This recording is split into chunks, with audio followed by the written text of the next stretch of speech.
I accepted losing everyone I love so I could save everyone I could. The California sun painted Griffith Park with that late afternoon gold that makes everything look perfect, and Matthew Anderson finally breathed without the weight of duty crushing his lungs. At 35, he had found that precious balance between his calling as a fire captain and his role as husband and father. "Daddy, higher! Make me fly!" Sophia shouted, her 5-year-old legs kicking wildly as he pushed the swing with steady strength. "Are you sure, Princess?" he laughed, his heart swelling as her brown curls danced in the breeze. "You are almost touching the clouds." From the nearby bench, Isabella watched them with a tender smile, one hand resting on her 8-month belly. At 32, she glowed with that serene beauty only expectant mothers seem to have, as if they carried not just a baby, but the promise of tomorrow. "Take care of my little brother in there." "Mommy!" Sophia called, pointing at Isabella's belly. "He will want to swing too." Matthew lifted Sophia from the swing, spinning her in the air until she squealed with joy. "You will have to wait a bit, sweetheart. First we need to finish getting ready for your birthday party." Sophia's 6th birthday was the most anticipated event in the Anderson house. After 3 months of consecutive shifts, complex fires, and sleepless nights, Matthew had finally secured a weekend off for his daughter's big day. Balloons waited in the garage, the unicorn-shaped cake was ordered from Sophia's favorite bakery, and carefully wrapped gifts hid in the hallway closet. "Did you remember the sparkler candles?" Isabella asked, rising with that graceful pregnancy sway Matthew found endlessly captivating. 6 sparklers, exactly as she asked. He confirmed, catching Sophia as she launched herself into his arms. "And the rainbow plates, and the shiny napkins, and the juices without that weird pulp she hates." Sophia wrapped her arms around his neck, smelling like sunshine and childhood. "You are the best daddy in the world." In that moment, standing in the California gold with his pregnant wife and his darling daughter, Matthew Anderson knew true perfection. This was the life he had fought for, the balance he had sacrificed so much to keep. The radio on his belt crackled to life, shattering the perfect bubble. "Captain Anderson, we have a multiple alarm fire downtown. The Orion Tower, commercial high-rise, reports of people trapped. They are requesting your team." Matthew's smile did not falter, but something shifted behind his eyes. The firefighter waking. The protector stirring. "Tell them I will be there in 20 minutes. He replied, his voice already taking on that command tone Sophia recognized. Isabella's smile tightened slightly. "The party is tomorrow. Matthew. You promised. It is only a preliminary assessment. Bella. I will be home for dinner." He kissed her forehead, then Sophia's. "Save me some of that unicorn cake tasting, all right?" But as he walked toward his pickup truck, the setting sun throwing long shadows across the park, Matthew Anderson had no way of knowing he was walking away from the last perfect moment of his life. That the decision he would make in the next 3 hours would destroy everything he loved. And that sometimes, being a hero means breaking the very people you are trying to protect. Matthew's pickup threaded the traffic on the Interstate 5 with the ease of someone who knew every curve, every exit, every shortcut in Los Angeles. On the passenger seat, his go bag held not only his firefighting gear, but a teddy bear he had bought for Sophia, a tiny firefighter with a tiny helmet he planned to give her at the party. His phone buzzed. Isabella. "Are you going to miss dinner?" Her voice was soft, but he could hear the worry beneath the words. "Do not worry, love. It is just a quick look, assess the situation, hand off command. I promise I will be home before 8 o'clock. Matthew." She paused, and he could picture her biting her lip the way she did when she was worried. "Remember what the therapist said about setting boundaries?" "I remember, Bella. But it is the Orion Tower. 50 floors. If there really are people trapped in there." He did not need to finish the sentence. They both knew what it meant. As captain of the high-angle rescue team, Matthew was the person they called for the worst scenarios. Fires that make the history books, rescues told for generations. "I love you," she said at last, her voice heavy with everything left unsaid between them. "I love you too. Give Sophia a kiss for me." When he hung up, Matthew looked at the photo clipped to the dashboard. Isabella, and Sophia on the Santa Monica beach last summer, all smiling, the world wide open before them. Isabella's belly still flat back then, no sign of the baby now kicking inside her. The department radio crackled again. "Captain, update, confirm at least 200 people still in the building. Fire started on the 15th floor and is spreading rapidly. Strong winds today. 200 people." Matthew closed his eyes for a second, picturing each face, each story, each life depending on his next decisions.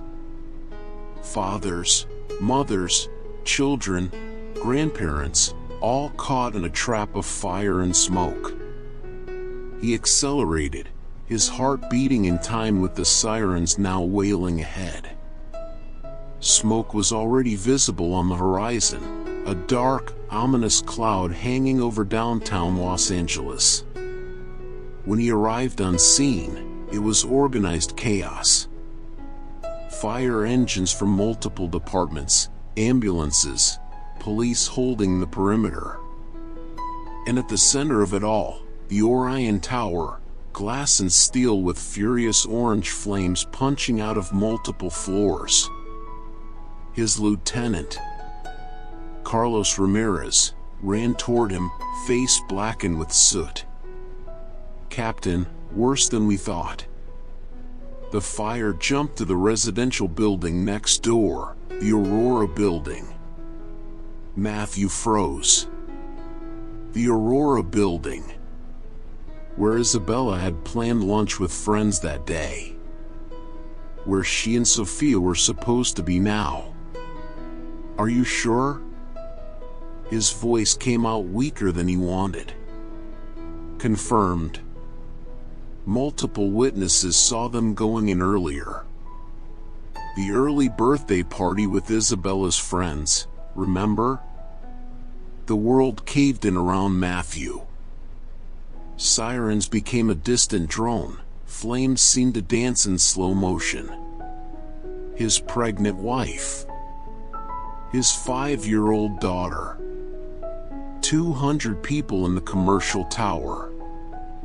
And he, Matthew Anderson, would have to choose. The first tear he would not let fall burned behind his eyes as he suited up, his hands trembling slightly as he adjusted the respirator. Because in that moment, in the middle of chaos and fire, Matthew understood that no matter what he chose, he had already lost. The hero would end today, whatever the outcome. There was only the question of how he would be remembered. And the fire, merciless, kept growing, consuming not only buildings, but fates, dreams, and the very soul of the man who swore to save lives, never imagining that one day he would have to choose which lives were worth saving. The heat hit Matthew like a punch to the face as he approached the containment line. The Orion Tower was not just burning, it was failing, its agonies echoing in every groan of steel, every window that blew out under the intense heat. 50 floors of pure hell, and somewhere inside, 200 souls waited for a miracle that might never come. "Captain!" Carlos Ramirez grabbed his arm, eyes wild beneath the soot mask. Multiple blocked entry points. Fire on the 20th floor now and climbing fast. Matthew tightened his respirator, his hands surprisingly steady considering the internal earthquake shaking every fiber of his being. And the Aurora building? Do we have confirmation? Yes. Captain. Carlos's voice dropped, heavy with a compassion that hurt more than any accusation. Multiple witnesses confirmed. Isabella, Sophia, and their friends are in the rooftop restaurant. 8th floor. 8th floor. Matthew could almost see them there. Sophia in her favorite blue dress. Isabella in that silk blouse she saved for special occasions. The baby kicking inside her, blissfully unaware of the danger. His personal walkie-talkie crackled. "Matthew? Matthew, are you there?" Isabella's voice was tense but controlled. The voice she used when she was trying to protect Sophia from fear. "I am here, love. I am right outside." The words sounded hollow. What kind of husband stayed outside when his family was in danger? The fire, it is getting closer. Matthew. We can see flames from the window. She paused, and he could hear Sophia crying in the background. What should we do? Before he could answer, the department radio cut in. Captain Anderson, critical situation on the 18th floor of the Orion. Group of 15 people trapped in the cafeteria. Exits blocked on both sides. 15 people. 15 lives depending on him. 15 families that would shatter if he failed. Matthew looked at the Orion Tower, then at the Aurora building. 2 buildings, 2 infernos, 2 choices that would define who he was for the rest of his life. Carlos. His voice came out as a command, though he felt every word like a blade. Prepare Alpha Team for rescue on the 18th floor. I am leading. Carlos's eyes widened. Captain, your family. I know where my family is. The outburst escaped before he could contain it. He forced a breath, the hot air burning his lungs even through the respirator. I know. Carlos. But there are 15 people up there who are someone's family too. While his team geared up, Matthew grabbed his personal radio again. Isabella, listen to me carefully. You are on the 8th floor, right? Yes, the Green Terrace restaurant. There are about 20 people here. All right? His throat tightened. Stay away from the windows. Fire rises, so you have time. Close all the doors, wet towels and seal the gaps. I will send a team to you as soon as possible. The pause on the other end said more than any accusation. How long? Matthew? He closed his eyes, picturing her face, those brown eyes that always seemed to see straight into him. I do not know, love. But I swear I will come for you. Daddy? Sophia's small, trembling voice came through the radio. I am scared. Those 3 words almost dropped him. His knee buckled. He had to brace himself against the side of the engine. I know, princess. But you are my brave girl, remember? Take care of mommy for me, all right? And your baby brother in there. I will. Daddy. I promise. When the line went dead, Matthew stood frozen for a long beat, fists clenched so hard his nails marked his palms. Every instant was an eternity. Every breath, a sacrifice. Carlos approached again. The team is ready, Captain. But there is something you need to see. He led Matthew to the command van, where several screens showed thermal images of both buildings. In the Orion Tower, bright red points marked where people were trapped. In the Aurora building, a single red cluster on the 8th floor, their restaurant. The sprinkler system in the Aurora failed. Carlos explained gently. The fire is spreading faster there than here. Matthew studied the screens, years of training taking over while his heart broke into 1,000 pieces.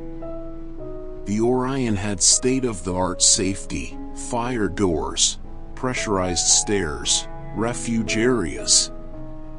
The Aurora was older, more vulnerable. How long do we have? His voice was a whisper. In the Aurora? Maybe 30 minutes until structural collapse. In the Orion, we have hours if we contain the upper floors. 30 minutes. Half an hour to decide the fate of everything that mattered. Half an hour to choose between being the hero who saved 200 people or the husband and father who protected his family. He grabbed the bullhorn, his decision made even before the words carried across the waiting firefighters. Alpha Team, with me. We are going for the 15 on the 18th floor. Bravo Team, prepare for the Aurora rescue as soon as we finish here. As he turned toward the flames, Matthew pulled a photo from his pocket, the same beach picture from his dashboard. He kissed it quickly, then slipped it back, over his heart. Because he knew, with a certainty that hurt more than any flame, that when he stepped out of that building, if he stepped out, nothing would be the same. And that the price for saving 15 lives might well be the 3 lives that made his own life worth living. And the fire, merciless, kept burning, consuming not only steel and concrete, but the very essence of the man forced to choose between his duty to the world and his love for his family. Inside the Orion Tower was a living nightmare. The heat was so intense that Matthew felt his skin burn even through the turnout gear. Smoke curled in hypnotic spirals, hiding and revealing horrors with every breath. Every step was a battle, every inhale a victory against the hell trying to smother them. Left. Captain! Carlos shouted, pointing down a corridor where flames licked the ceiling like hungry tongues. Cafeteria is at the end. Matthew took point, his fire axe thudding rhythmically like a metronome of his own doom. 15 people. 15 lives hanging on him. And somewhere across the street, 3 lives that were his own heart beating outside his body. His personal radio crackled again. "Matthew? The smoke is getting thicker here." Isabella's voice sounded different now, weaker, more afraid. "Sophia is coughing a lot. Stay calm, love. Wet more towels. Pack them against the door." His words sounded false even to himself. He knew wet towels would not save them if the fire reached them. "Daddy?" Sophia's voice came between coughs. "When are you coming to get us?" The simple question nearly crushed him. He leaned against the wall, feeling the heat through his glove. "Soon, princess. Soon. Promise?" The word lodged in his throat. Promise? How could he promise anything when every second was an eternity of torture? I will do my very best. Sophia. That I can promise. Meanwhile, in the 18th floor cafeteria, terror reigned. 15 people, men and women in suits, some still clutching coffee cups as if the gesture could somehow normalize the nightmare, huddled by the windows, their pale faces reflecting the orange advance. "Fire!" someone cried as Matthew and his team entered. "I am Captain Anderson," Matthew announced, projecting a calm he did not feel. "We are getting everyone out. Single file, stay low where the air is cleaner." As his team began the evacuation, Matthew went to the window. From the 18th floor, he could see the Aurora building clearly. And there, on the 8th floor, he could make out figures in the glass, 3 of them distinct. Isabella holding Sophia, her protective hand on their daughter's head. And beside them, Isabella's pregnant friend, Mary. 3 generations of women. 3 lives he had sworn to protect above all. The department radio cut into his thoughts. "Captain, update on the Aurora. The fire has reached the 7th floor. We estimate 15 minutes until it hits the 8th. 15 minutes. The time it would take to evacuate these 15 people and descend 18 floors. Matthew did the math quickly. Even in the best scenario, they would not reach the Aurora in time. "Carlos," he called to his lieutenant. "Take command here. I need to go." Carlos met his eyes, and in that look Matthew saw no judgment, only shared pain. "Captain, you cannot. My family is there." "Carlos." The eruption was involuntary, loaded with the desperation he had held back. "My pregnant wife. My 5-year-old daughter." The silence that followed said more than any argument. The firefighters around them stopped what they were doing, eyes on their captain. 15 people went still, their hopes dangling from the thread of one man's choice. Then an older woman from the group stepped forward. She was around 60, gray hair streaked with soot, but her eyes were astonishingly clear. "You have family out there, Captain?" she asked softly. Matthew only nodded, unable to speak. "Then go," she said, her voice carrying the wisdom that only age brings. "We will wait. Your family cannot." But before he could move, the department radio snapped with renewed urgency. "Captain Anderson, Critical situation in the Aurora.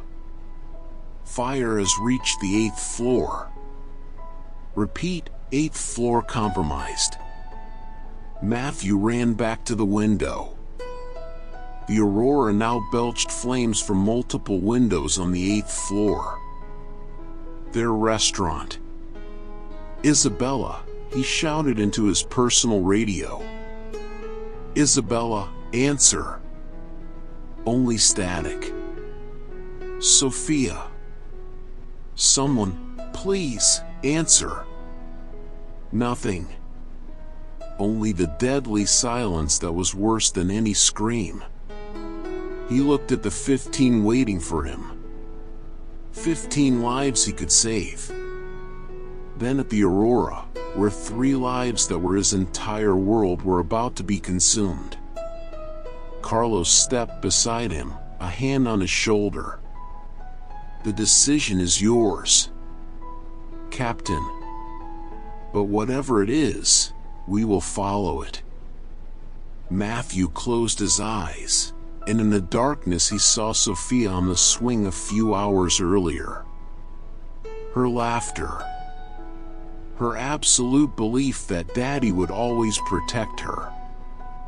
He opened his eyes, tears evaporating in the searing heat. We continue the evacuation, he said, his voice broken but clear. We save these 15 people first. The decision was made. The price was paid. And as he led the last group out of the cafeteria, Matthew Anderson felt something in him die. The part that believed heroes always get happy endings, that love always wins, that parents always protect their children. Because at that moment, on the 18th floor of a burning hell, he had chosen to be a hero to the world instead of a hero to his own child. And that was a price no medal, no praise, no recognition could ever repay. The fire could someday be put out, the buildings rebuilt, the physical scars healed. But the slow burn of guilt, that would last forever. Time became meaningless as Matthew led the last survivors through the flaming maze of the Orion Tower. Every step was an eternity, every breath, a reminder that somewhere very near, his world was collapsing. Literally. When they finally emerged at street level, the scene outside was absolute chaos. More engines had arrived, sirens wove a symphony of despair, and the crowd of onlookers had swelled to hundreds. But Matthew saw only one thing, the Aurora building. Or rather, what was left of it. The 8-story residential building was now a charred shell, flames roaring from where windows had been.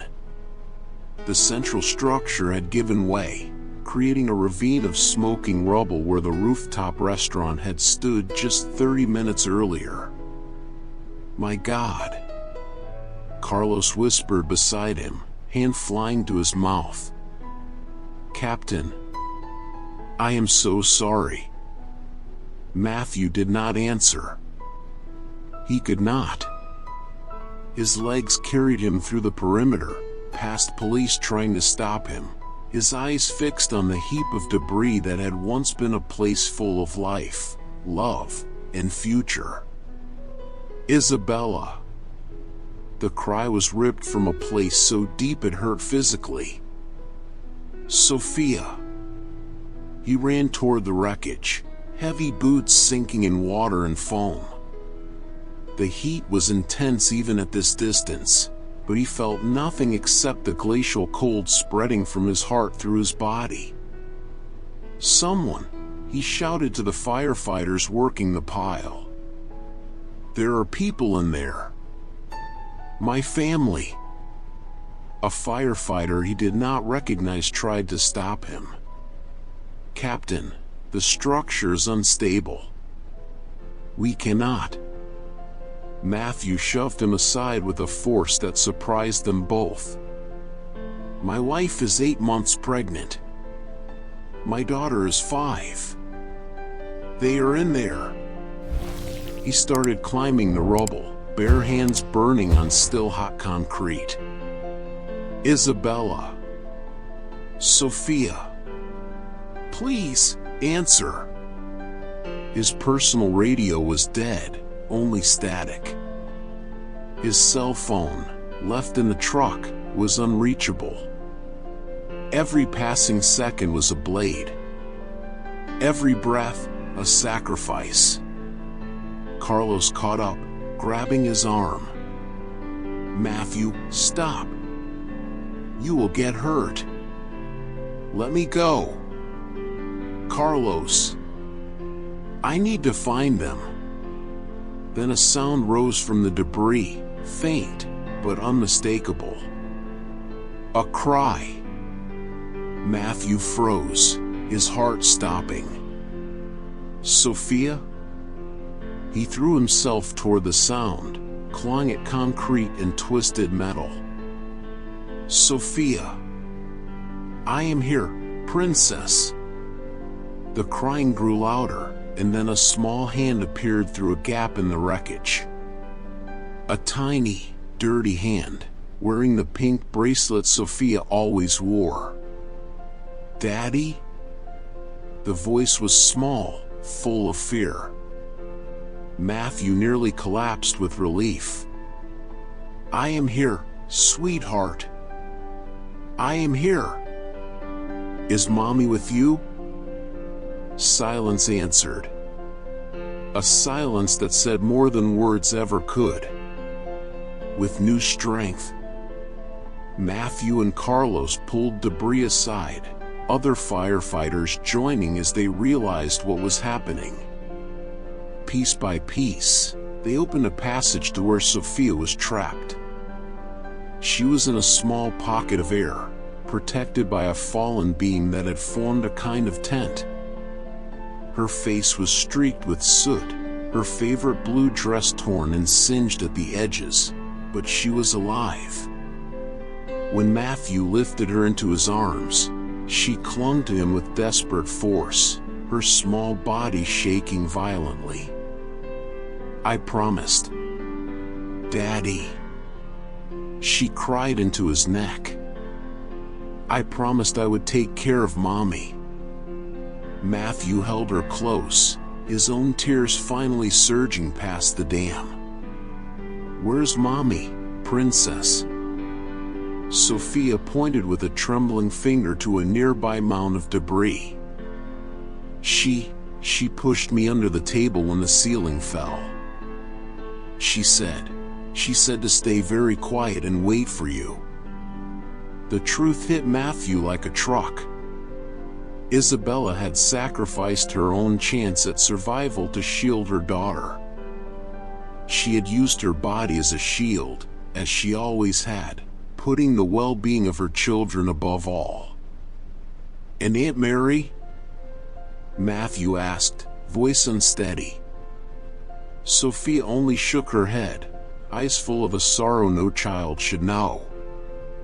As firefighters continued the search, Matthew carried Sophia to an ambulance, his heart shattered into so many pieces he doubted it could ever be mended. She was safe, alive, but the price. The price was Isabella.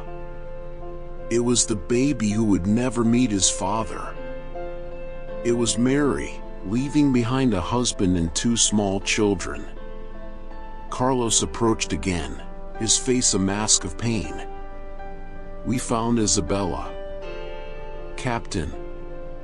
Matthew looked up, a flicker of hope breaking through the darkness. Is she? Carlos only shook his head, eyes brimming, saying everything that needed to be said. The world fully collapsed. Matthew sank to his knees on the wet pavement, his body racked with sobs that felt older than language, older than reason, older than humanity itself. He had saved 15 people. 15 lives would go on because of his actions. 15 families would have dinners, celebrate birthdays, carry on. But he had lost his wife, his unborn son, and part of his daughter, because the Sophia in his arms was no longer the same girl who had flown on a swing a few hours earlier. This Sophia had seen things no child should see, known fears no person should know. And when reporters arrived, when cameras turned toward the hero who had saved 15 people from a burning hell, Matthew Anderson could think only one thing. What kind of hero chooses strangers over his own family? What kind of man deserves praise when his pregnant wife dies alone in the rubble? What kind of father is hailed as a savior when his daughter carries scars that will last a lifetime? The fire in the Orion Tower was eventually contained. The fire in the Aurora building was extinguished. But the fire inside Matthew Anderson, that was only beginning. And he knew, with a certainty that hurt more than any flame, that this burn would never go out. Because heroes save lives. But who saves the hero from himself when the price of heroism is everything that makes life worth living? The weeks after the fire became an endless nightmare from which Matthew could not wake. Isabella's funeral was a public event, hundreds attending to honor the woman who had heroically protected her daughter. Newspapers called her the Lioness Mother. Newscasts celebrated her as a symbol of maternal love. But for Matthew, every tribute was a blade, every homage a reminder that he had not been there to protect her. Sophia now slept with him every night, her nightmares so frequent they had become the new normal. She woke screaming, sweating, calling for the mother who would never return. Matthew held her, sang the lullabies Isabella used to sing, but his hands shook so much he could barely keep her in his arms. The department granted him indefinite medical leave. Colleagues called, texted, parked outside his house, but he did not answer, did not open the door, did not want to see anyone. How could he look those men and women in the eyes knowing his decision had made them witnesses to the end of his family? Therapy was mandatory, but useless. He sat in the chair, answered in monosyllables, left without remembering a single word. How does one process choosing to save 15 strangers while one's pregnant wife died? One afternoon, while Sophia watched cartoons in the living room hours on end, as if bright characters could hold back the dark, Matthew found Isabella's hospital bag. She had prepared it for the birth, filled with tiny clothes, diapers, a blanket she had knit herself. There was even a letter addressed to him. My love, if you are reading this, it means our baby has arrived and I am probably too busy being a mommy to write. I want you to know how much I love you. How grateful I am for this life we built together. Take care of Sophia and our new baby for me. And remember, no matter what happens, you have always been the hero of our family. Forever yours, Isabella. The letter slipped from his trembling hands. The hero of the family. What a cruel joke. He had been no one's hero, except perhaps to those 15 people he would never see again, whose names he did not even know. The awards began to arrive. Medals of valor, certificates of recognition, invitations to ceremonies. Matthew tossed everything in the trash, unopened. What was a medal worth when it weighed less than the ashes of the wife he had lost? Sophia started therapy too. The child psychologist said she showed signs of complex trauma, selective mutism, regression, separation anxiety so severe she cried if Matthew left her sight for more than 5 minutes. She needs stability, routine, to feel safe. The psychologist explained in one of the rare sessions Matthew agreed to attend.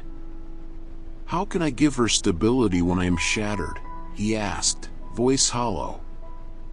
"Begin by taking care of yourself, Matthew. She needs a present father, not a martyr."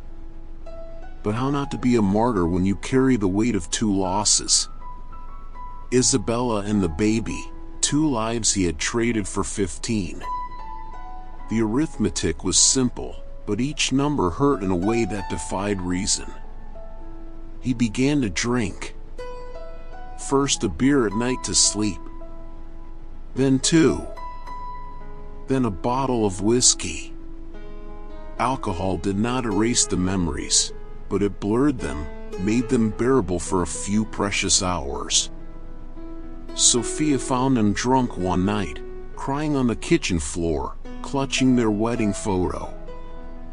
She approached quietly, placed a small hand on his wet face, and whispered, "Do not cry, Daddy. Mommy would not like to see you like this." That compassion from a 5-year-old was more devastating than any accusation. How could his daughter be taking care of him when he should be taking care of her? The nightmares worsened. Now he not only relived the fire but altered it. Sometimes he reached the Aurora in time and saved Isabella, but the 15 in the Orion died. Sometimes he saved everyone. Sometimes he saved no one.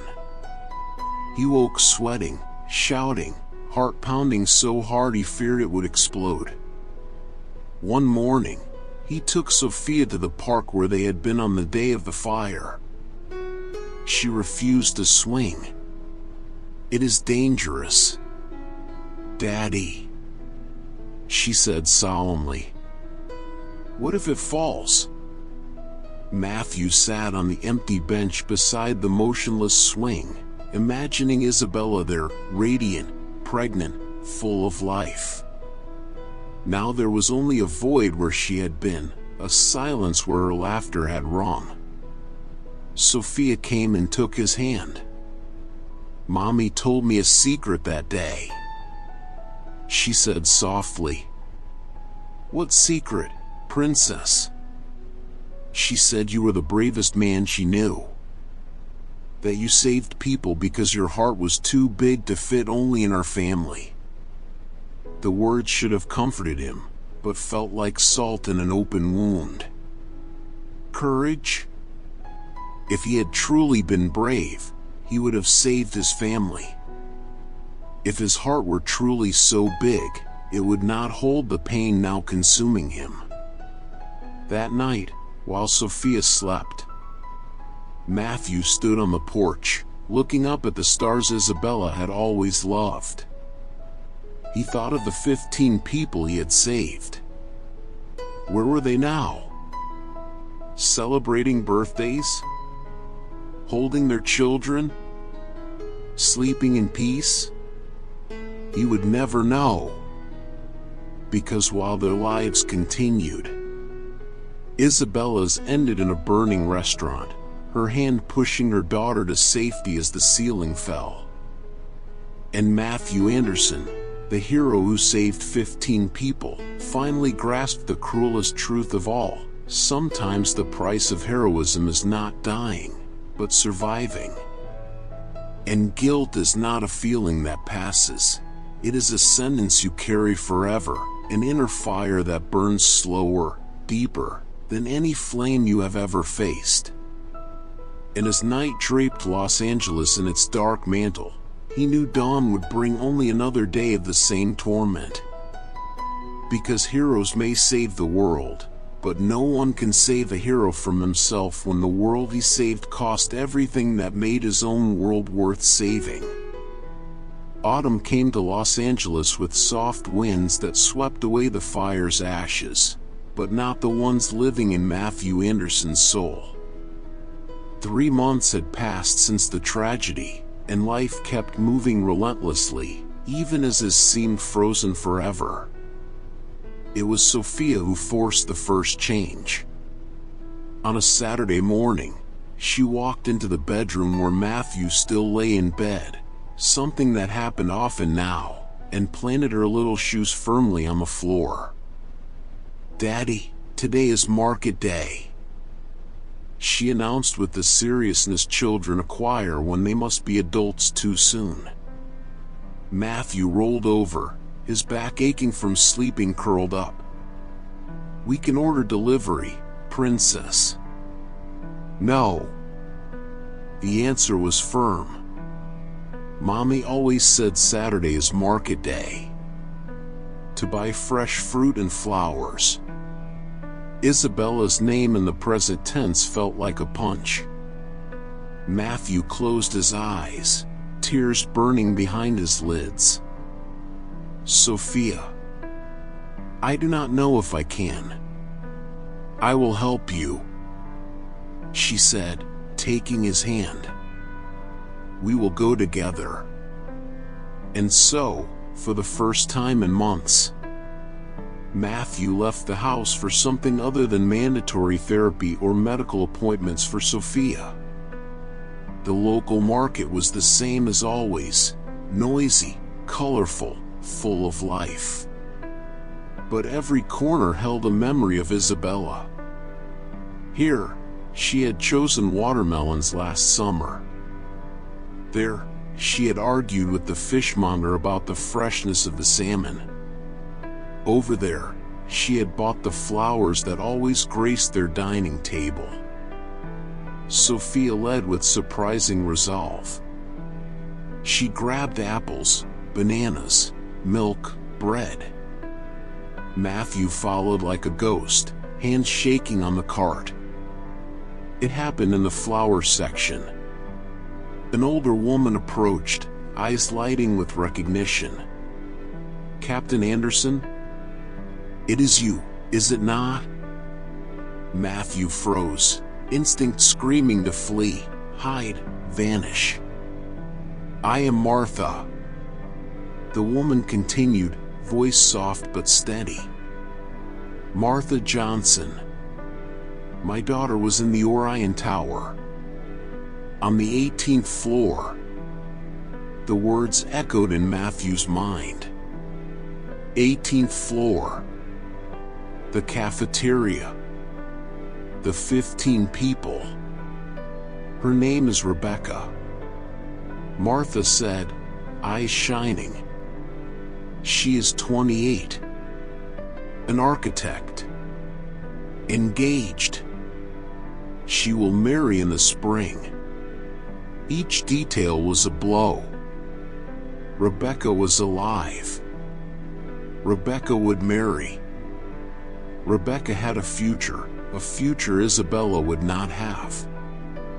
I need to go," Matthew stammered, tugging Sophia's arm. But Martha laid a gentle hand on his sleeve. "She wanted to come today, but she is at a work meeting. She asked me to give you this if I ever saw you."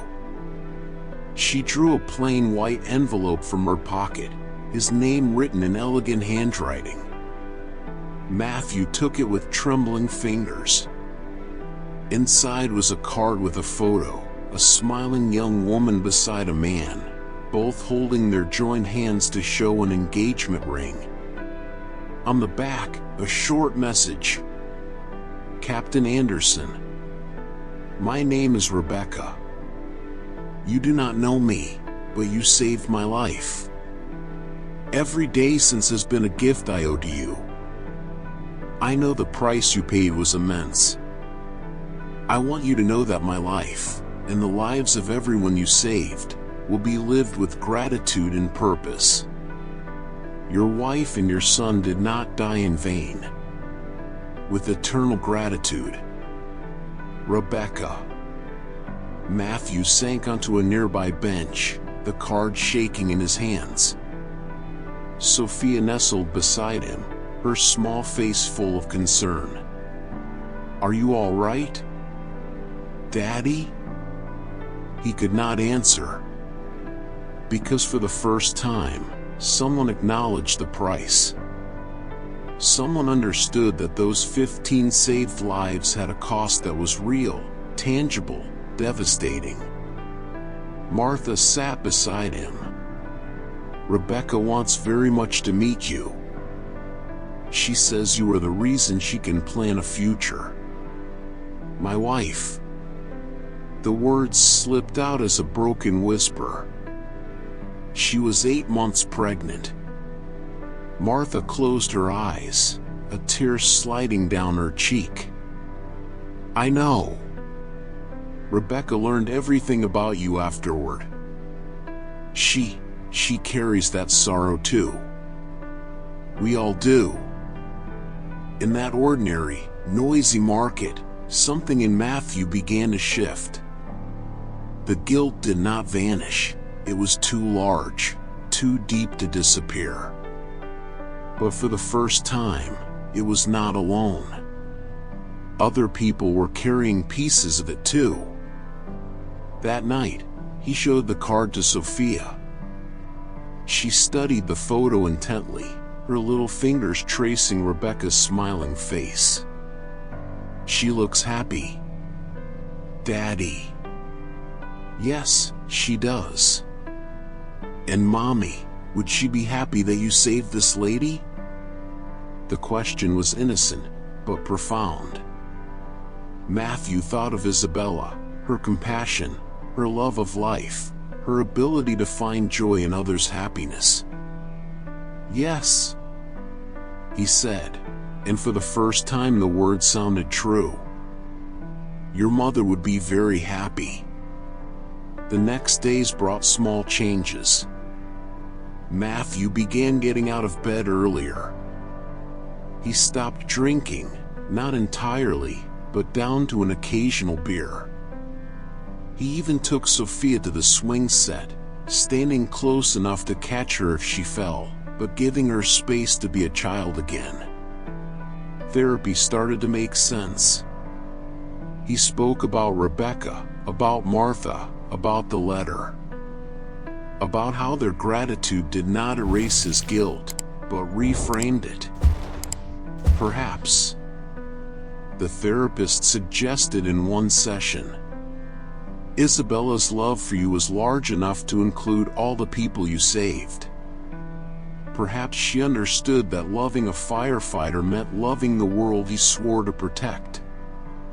The idea was revolutionary. Matthew had always seen his choice as a betrayal of Isabella. But what if she had understood? What if, in her final moments, she knew exactly the kind of choice he faced? One afternoon, he took the letter Isabella had written, the one in the hospital bag.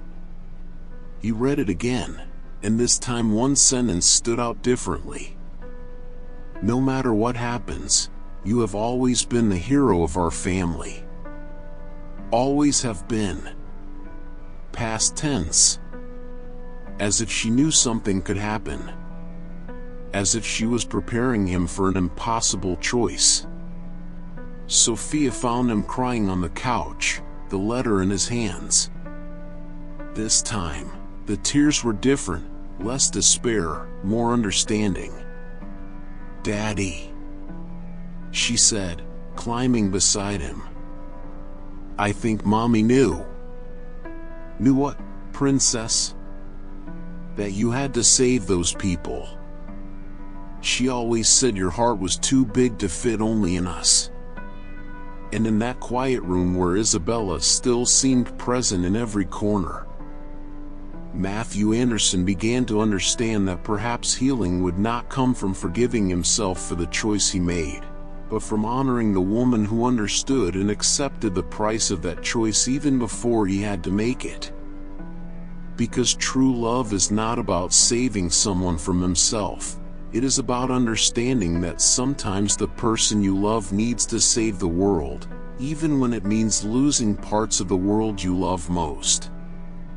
And maybe, just maybe, Isabella had always known that loving a hero meant accepting that his heart belonged not only to his family, but to everyone who needed him. Spring arrived in Los Angeles with flowers where there had been ashes, and Matthew Anderson began to learn to live again. Not the same way, that would be impossible, but in a new way, more conscious, more grateful for every breath. The invitation came in a simple, elegant envelope.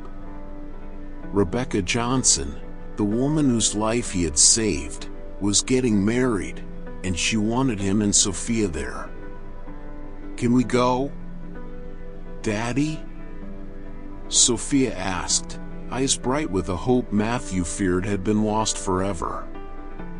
He hesitated. To go to a wedding, to celebrate love, to witness the beginning of a new family, while his was irreparably broken. It felt like torture, not celebration. But then he looked at the photo of Isabella on the coffee table, the one on the beach, all of them smiling without knowing what the future held, and remembered her words in the letter. "Take care of Sophia and our new baby for me." And taking care of Sophia meant teaching her that life goes on, that love can rise again from the darkest ashes. "Yes," he said, his voice steadier than he expected. "We can go." The wedding was in a botanical garden, surrounded by blooms Isabella would have loved. Rebecca was even more beautiful in person, eyes shining with contagious joy. When she saw Matthew and Sophia arrive, she left her fiancé and ran to them. "Captain Anderson," she said, her hands trembling as she greeted him. "Thank you for coming. This means everything to me." Matthew tried to speak, but words failed. He only nodded, eyes wet. Then Rebecca knelt to meet Sophia's gaze. "And you must be Sophia. Your mother talked about you to my friends in the restaurant that day. She said you were the bravest little girl she knew." Sophia smiled, one of those rare, precious smiles Matthew feared he might never see again. "Mommy said courage is not about not being afraid, it is being afraid and doing it anyway." Rebecca swallowed hard, her own tears rising. "Your mother was a very wise woman." During the ceremony, as Rebecca and her husband exchanged vows, Matthew held Sophia's hand and looked up at the blue sky. He imagined Isabella there, smiling, happy they were present, living, honoring the life she loved so fiercely.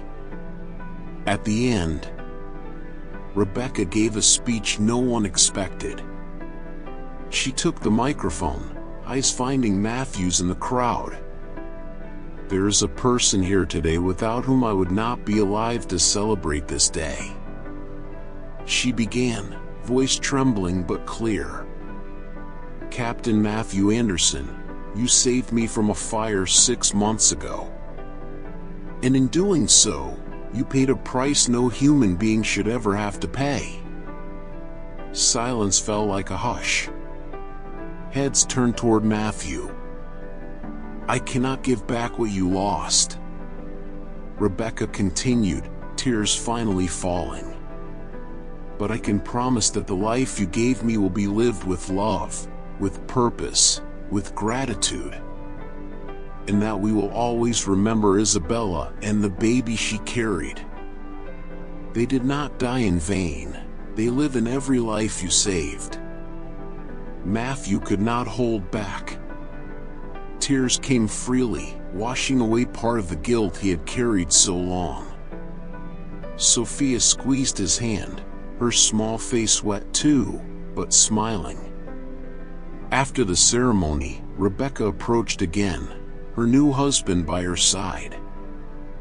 "I would like you to be part of our life," she said softly. "Not to replace what you lost, but to add to what you still have." And in that moment, beneath the blooming trees of the garden, Matthew understood the deepest truth of all. That accepting the loss of everyone he loved in order to save everyone he could was not about choosing, it was about acceptance. Acceptance that Isabella's love was big enough to include every life he saved. Acceptance that his pain did not cancel his heroism, but made it more human. Acceptance that life goes on, not in spite of loss, but because of the love that remains.